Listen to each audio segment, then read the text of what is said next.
My guest today is filmmaker Kelsey Taylor. Now, her breakthrough sci fi short film Alien Specimen was created through an initiative with 20th Century and has accumulated over 7 million views. Now, as a DGA commercial director, Kelsey has worked with brands like Volkswagen, Walmart, and Verizon, and her work ranges from comedy to dark world building. Even Southwest Airlines tapped Kelsey to direct their branded short film, Alone in Tombstone, a modern Western that further proved Kelsey's ability to work in any genre.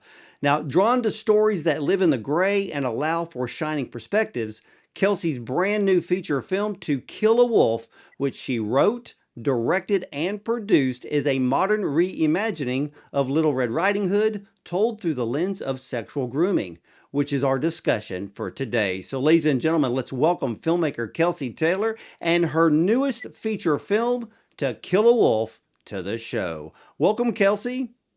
Awesome. Thanks for having me. Excited to You're, be here. oh, well, first of all, where did you get the idea to create To Kill a Wolf? Yeah, it's hard to say. Honestly, it's been 7, 8 years since I began the process, and there's not a super like, this was the moment, especially because screenplays are layering and layering and layering. But I've always been drawn to adaptations. I love fairy tales. I grew up on all kinds of mythology. And, at some point I'll tackle them all. But Little Red Riding Hood was the first one that really got stuck in my craw. And I thought, it seemed like the perfect story to talk about the modern perils of girlhood, which to me is sexual grooming and predators who are being in places they shouldn't be. Well, I want to commend you for covering a very tough subject. Teenage sexual grooming, as we know it, is very real. In this film, you gave us enough tension and uneasiness without going over the top, especially between the characters Danny and Carrie. The way you filmed this, it reminds me how movies used to be, where you understood what's going on without having to get graphic about it. So I commend you for that. Thank you. That means a lot. We did not want to re-trigger anyone. We did not feel like we felt like less was more. Yeah, I completely agree. And yeah, as I watched the film, I went back to watch certain scenes, and here's what I actually did, Kelsey.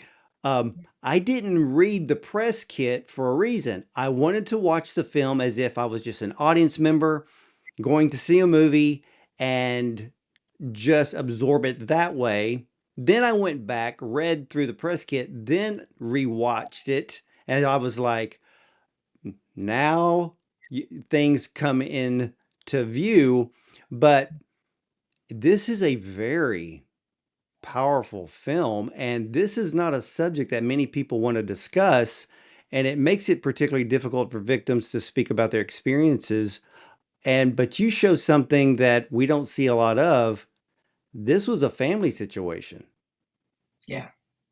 Yeah, it was important to, as you said, it's a very hard topic to talk about. And then bring it inside a family. There are ripple effects that we don't understand. And I think so many victims have a hard time coming out, even later in life, because people are still alive, or they have told someone who didn't believe them. And I really, things have gotten better about believing victims, but it needs to get better. And I hope that this is a conversation starter for people to have those hard conversations. I think educating families, telling people that this is real, because we don't want to believe it's real for a good reason, but it's more common than we'd like to believe. There is this within the film. It's extremely tough for any victim to speak up Yeah, because, like you just said, there's a ripple effect, and people don't want to cause that ripple effect. But the yeah, way I look at it is, if you cross the line, cause a ripple effect, because in the end, it's for some people, it's never going to stop. And when I talk about this subject with others, like with experts, if you look at it between a victim of sexual abuse or sexual grooming, the victim is going to be it's like a mental life sentence with him, isn't it? yeah.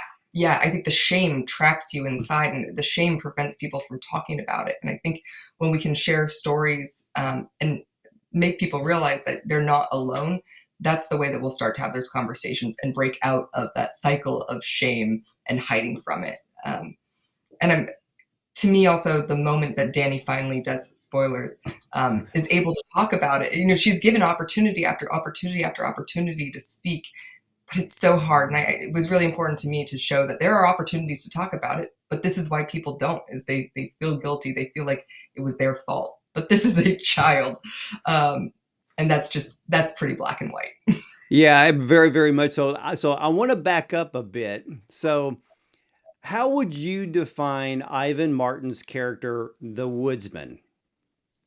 Ooh, defining him. He's undefinable. No, he's another person who I think is trapped by his shame. Both these characters seem very, very, very different, but both of them I think are trapped in this cycle of shame and don't know how to help themselves. And I think that's what this movie is about, is them finding a way through someone else to recognize the shame in someone else and see how that's not helping at this point. Like, that is not moving things forward. So the woodsman to me is, he's very Sisyphusian. Like, him out there with his metal detector, he's pushing that boulder up the hill, but he's going nowhere. And same thing with his stereo. He's just trapped, and it's a trap of his own making. We've got all Yeah. kinds of traps, literal metaphor traps, all of them. Well, yeah, and but at the same time, Danny was the person that came into his life, and I'm not going to spoil anything here, but it was it was really redemption for him in a way, wasn't it? Totally. I 100%, this is a redemption story. You know, because I love, you know, I kept watching Ivan's acting in this film, Yeah. and he doesn't say a whole lot. The way that you filmed it and filmed his scenes, it is between the look on his face, certain movements. Um, it's almost like when he's driving his SUV and you're looking at him and he's not saying a word. The audience is drawn into his thinking process. Yeah. And I think that's very difficult to do on film, and you did it with great beauty there. Thank you. It is important to me, I think, to let people sit with characters. And there's a lot of silence in this film. It's a slow burn, so you have to be patient. But I'm really thankful that audiences are responding to that, because you could very easily have people just be like, I don't care, I turned it off. And I'm sure people will. But if you do sit and you think about what these people are thinking, I think you will take a lot away from this, because they are quite tortured. And I like stories that have the audience be an active participant and project their own thoughts and feelings and experiences into what the character's thinking. Yeah, you know, it's funny. I have other filmmakers that have said the same thing you did. They call it the slow burn. And, Yep. but in this case with this film, the slow burn does not cause this film to drag. And because what I found by watching this film is I'm like completely engaged with Ivan Martin. And then when Danny comes into the picture, I'm like, okay, where's this going? Because it's the film moves at a very good clip. And so there's no slow parts. It doesn't drag, but it keeps you engaged. You're like, okay, where's this gonna go? Where's this gonna go? Because what's funny is how you took the characters of the woodsman and Danny. There's it's almost like there's a dance there, but then there isn't. Yeah. And it's almost like taking two magnets, and if you flip them the right way, they stick together. And if you Yeah. flip them around, they don't. And that's exactly how both those characters are. Yes. It, like, I think from a structure standpoint, in some ways, it is kind of a love story where you have these two characters where you're like, come on, guys, just talk. If you just talked, it'd be okay. But no one's willing to make that first move, and they get so close. Someone will take a step, and someone takes a step back. But I love that assessment of it. Yeah, because I was just like, and I'm not, and I'm there's areas of this film I'm not even going to bring up because I want the audience to see it. I want them to experience it. Uh, but I love the way you did everything in this film because I know a lot of people are going to think when in certain parts they're like, but I'm like it's almost like there's certain areas that you kind of left open, which I was really glad of because this is a story that fits real life. Hmm. You know, so the woodsman comes in, or I should say, Danny comes into his life, and but he doesn't know it at the time, but then he does when he's trying to find redemption. And but there's actually two stories going on into this film, and the way that you directed this, they don't really come to light until about halfway through the film, and then also near the end, which to me made the film very engaging. You kept an air of mystery and suspense to keep the audience engaged. So, was that a challenge with the two characters dealing with their own issues?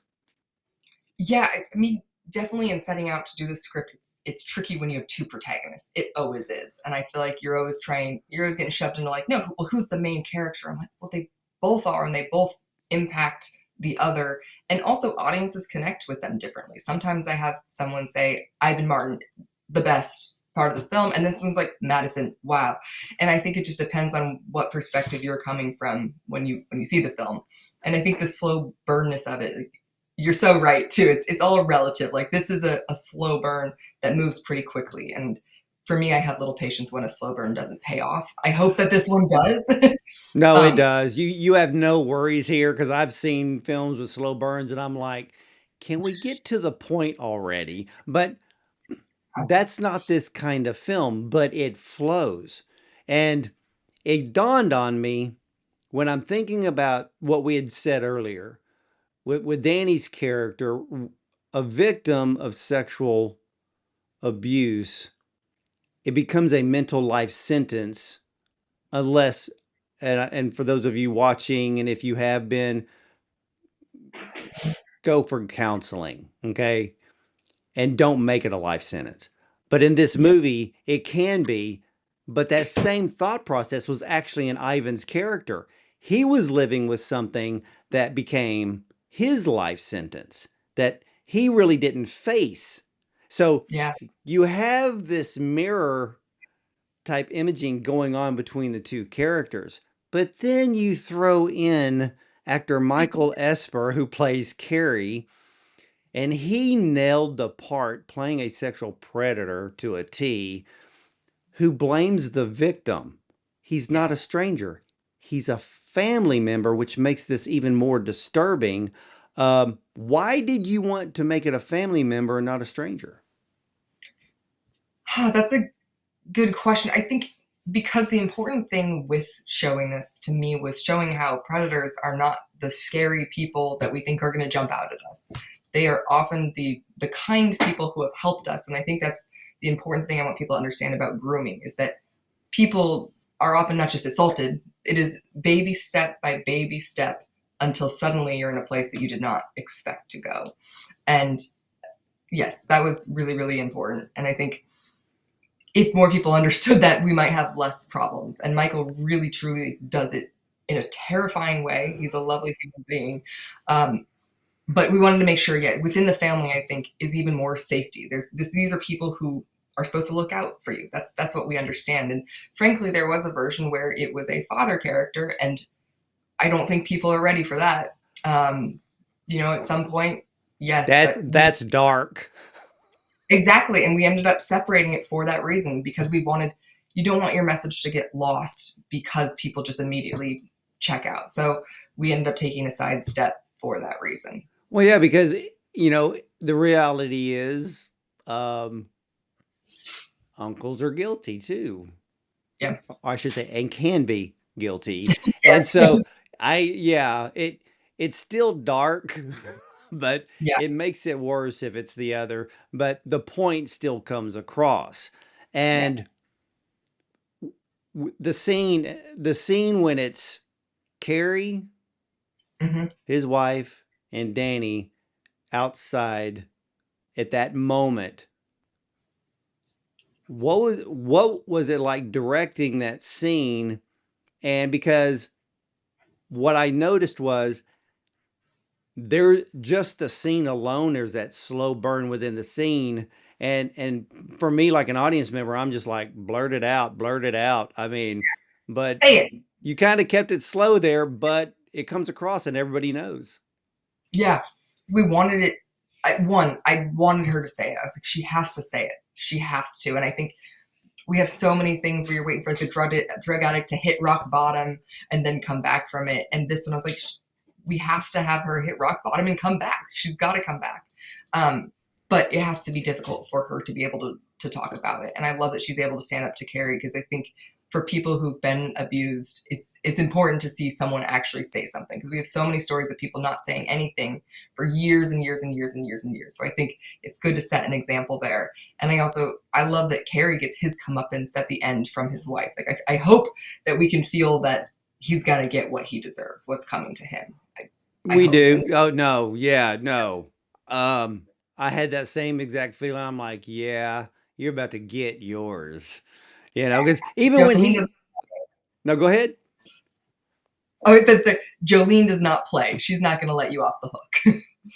Yeah, and and and nobody should ever be left off the hook. But at the same time, it's this. It goes back to the victim needing to speak up. Now, I think it also shows within this film, if those who see this film and they've been a victim of sexual abuse, speaking up doesn't mean to the perpetrator in that instance. I think it's sometimes speaking up could be within counseling and then kind of going through that route for some, because to me the victim needs healing more than anything, but also needs to be separated from that other person, because you show in this film how subtle and how easy the grooming comes into play. And it's almost like the slow trap. And and then when you get to the edge, a lot of them don't know how to walk away or say no or get away from me. And you show Yeah. that. Yeah. I think you're so right too. I want to emphasize, like, blurting out, this is what happened to me, and confronting your abuser is not the route I would recommend for most people.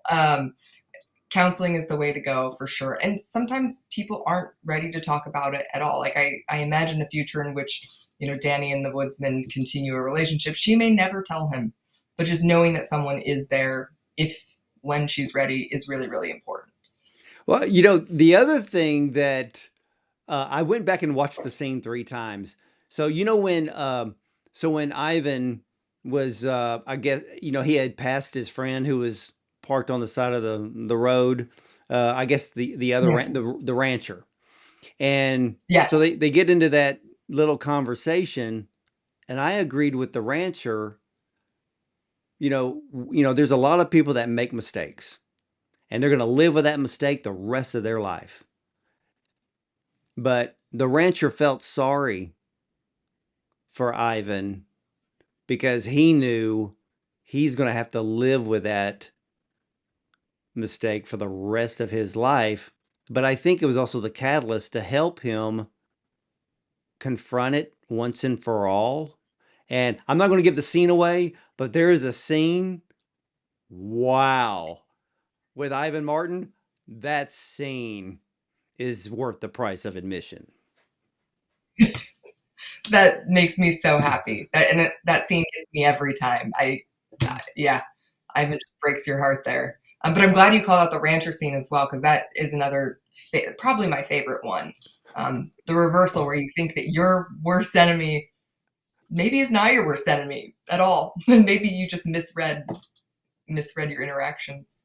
Yeah, because the rancher could have come across as an enemy, but he Yeah. didn't. He knew what Ivan was doing, Yeah. and and and he wasn't overly angry about it, because he was looking, and this is what I appreciated. He looked past that, and he looked at Ivan as a human being who made a Yeah. mistake. And I think that all of us can learn from the rancher's character that we need to have empathy for people who have made a tragic mistake. And in this case, we'll just say, um, even though most people think he got off free, you don't, because Yeah. there's another prison without walls that these people will live in. And Yeah. but yeah, that scene is incredible. But the other scene, oh my gosh. Oh my. I mean, I have to say, ask, did Ivan do that in one take? I think we did 3 takes of that. I think that was the second one, but that scene, it seems like it would be a very tricky scene to get right, and for some reason, everything just aligned. Everything was exactly right, exactly how it should be. Yeah, Yeah. amazing. He just came ready to drop the mic with that one. Well, let me ask. You have such I looked up all the cast members. You have an amazing cast in this film. What was the casting process like, and did you already have these people in mind? Yeah, Ivan was someone that for sure had in mind. I had worked with him on another film called High Heat, which is an action comedy.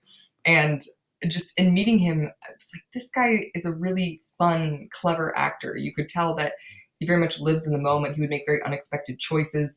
He would also improv lines in every scene, and they're super memorable. And I feel like I still will quote some of those lines that Ivan made up that never made the final cut. Um, and we wanted to work with him, and there was something about him as a person too that felt very woodsman like looking out for people, not predating on anyone. But so after meeting Ivan, I did a pass of the script and injected a little bit more humor into it, and just, embraced who Ivan is as a person, an actor, and put it into that character. And then through Ivan and the other film, High Heat, we met Caitlin, who was our aunt. And again, a fabulous actress, hilarious, but just very, very talented and make smart choices. So we knew we wanted to work with her as well. So through Ivan, we had met Madison. This is all very circular. But Michael Esper was really one of the only actors of that cast that we had not worked with before. And kudos to him for agreeing to come on this adventure, because it's a tough role and there's a lot of trust that goes into uh, working with filmmakers. You're like, I'm not exactly sure what you're going to do with the edit, with the direction. But in just a simple conversation with Michael, you could tell that he understood the nuance of this and what he needed to do to sell this villain. And he really was amazing to work with. What did you tell Michael that everybody is going to hate him? You know what I love about Michael is, we even just had a Q&A, and the way he was talking about the character, he's able to like step outside and see the character from like a story standpoint, but also be able to be inside the character's head. And I think he said something about like this relationship he has. It's a relationship. So he's very aware, of how an adult in power will come across to a younger person, and how that person really needs to believe that they aren't doing something wrong. Um, yeah, he really understood the nuance of it. And we probably did the most takes for his scenes because we needed the nuance for the edit, because you you need to be able to push it and to pull it, because we wanted to walk a very fine line with those scenes. Yeah, yeah. And yeah, he pulls that character off perfectly. Now, tell me about the cinematography as well as the colorization, because it actually plays a part to the emotional tone of the film, didn't it? Yes, totally. The cinematography is huge. Like the look of the film, because there's very much a world that we've built, and there's a feeling that comes with that. And I think without that, it wouldn't be the modern fairy tale. It would just be a film. But I love the magic, the lighting of it. And cinematographer Adam Lee is my partner in all things. It was very involved, like, in even the script process. So we were very much on the same page about what we wanted to achieve with everything. And we typically are very, very buttoned up when it comes to like, this is the shot list, this is how it's going to cut, and we'll do animatics and we'll cut it together. For this one, we had to say, stop. You need to be a little bit more open with it, because locations were changing, the weather was changing all the time, and we wanted to give the actors more freedom to dictate the blocking, which previously, when I've done low budget films, it's kind of like, you need to stand right here because this is what we have lit. Sorry. And for this one, we definitely flexed to make sure that we could have them do the things that they wanted to do in a scene. Well, how big of a factor was the weather? Oh gosh, the weather was horrible. But also wonderful. That's the problem, is when we showed up to scout, it was beautiful, sunny, it was spring. And then about 5 days later, it started snowing, and it did not stop snowing. It would snow, then it would melt, then it would snow, then it would melt. And so we ended up rearranging our whole schedule because we were supposed to start with exteriors, and we're like, no, no, no, let's stay inside first. So we stayed inside as long as we could, and then we finally had to go outside, and it was still snowing, as you saw, but truly magical moments when we would be framed up for like that wide shot in the woods, and it just started snowing. You're like, roll it, roll it. So we got really, really lucky because it adds so much magic to the film. And because the crew was so small, we could be nimble and we could move and we could react quickly to the weather. And I'm really, really happy with how it all turned out. But at the time, man, it stressed me out, all of us out. Well, when audiences see To Kill a Wolf, what would you like for them to take away from it? Mm. I really want this to be a film that softens people, that gives people more empathy towards others. I think, especially in the world we're in, people don't want to connect with other people that they don't agree with, and I think we would all be better off if we did a little bit to find our similarities as opposed to our differences. And I think that rancher woodsman relationship, even on the small front, they can't agree about the wolves, um, but they can agree upon bigger picture things. So yeah, that would be my hope. And I think also, in terms of the grooming, I also really want this to be a movie for survivors that helps them heal. I love sitting in an audience and you hear people scoffing at our villain at some of the lines later on in the film. And I'm like, I think that's good for survivors to hear, that this is not okay. It's not acceptable. They may not have come to those realizations themselves, but to be with other people and to have the validation of that's not okay, I think is really important. I completely agree. And ladies and gentlemen, To Kill a Wolf is a powerful and emotional feature film. In a modern reimagining of Little Red Riding Hood, a social pariah discovers a teenage runaway in the Oregon wilderness and does his best to help her find a way home. A troubling exploration of trauma and redemption. Now, To Kill a Wolf is mysteriously tense, but Kelsey Taylor handles the tough subject matter with grace. The audience will not only be engaged with the story, but learn some things in the process. The film will resonate with those who have had such experiences, and I believe the narrative will lead to a better understanding of this topic for a broader audience. And Kelsey, I want to thank you so much for sharing this very powerful film with me today. Thank you. I'm so glad the film resonated with you, and thank you for sharing it with your people. And when does the film debut? It premiered in New York last weekend. We open in LA this weekend, and it's a slow rollout all of August. I'm trying to be everywhere that I can be to help share the film and have Q&As. All right, ladies and gentlemen, check out To Kill a Wolf. Check your local listings. Go see this film. It is a stellar film from beginning to end. The slow burn, but it's not a slow film, and you will be engaged as much as I am. So, ladies and gentlemen, you can catch all of the Bond on Cinema interviews at bondoncinema.com. Check out our Prime show, our YouTube channel, and yes, you can listen to us on your way to work on Spotify, iTunes, or Audible, and more. So, you're either going to see me at the movies or from the red carpet.